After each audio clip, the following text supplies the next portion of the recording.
Kita nagsubay sa pag-anto sa itong Ginoo sa iyang kamatayon.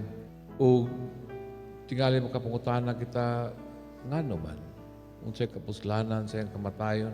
O ngano man nga ang mga tao nga nagpatay kaniya nakabuhat sa ingon nga wala man siya sala.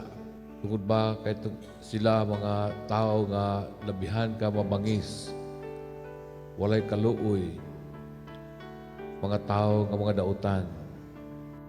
Apan kung atong tanawon, dili lamang katong mga tao nga naglansang kang Jesus. Dili lamang katong mga tao nga nag-akusar kaniya, katong mga tao nga nagplano sa iyang kamatayon, maoy tingali atong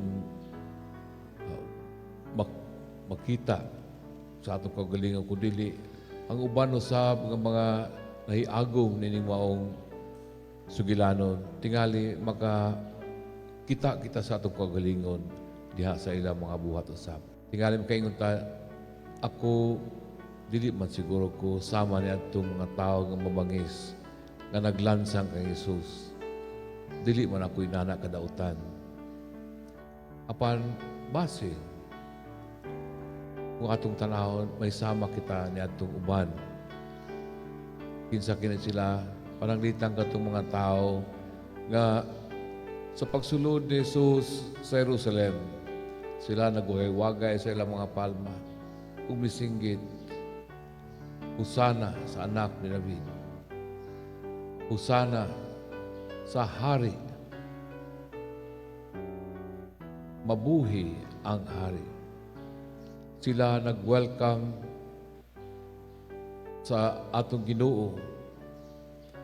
Diya sa ilang pagsinggit sa kalipay, pagpadayag sa ilang gilauman nga natuman na gayud diha kang Kristo. Mao kana ang ilang gilauman. Apan unsay nahitabo nga katugya po mga tao nga naninggit mabuhi ang hari. Sila ramazab ang singgit ilansang siya sa krus. Dili ba kita sa manyana nga magpaling-paling, walay klaro ang baruganan,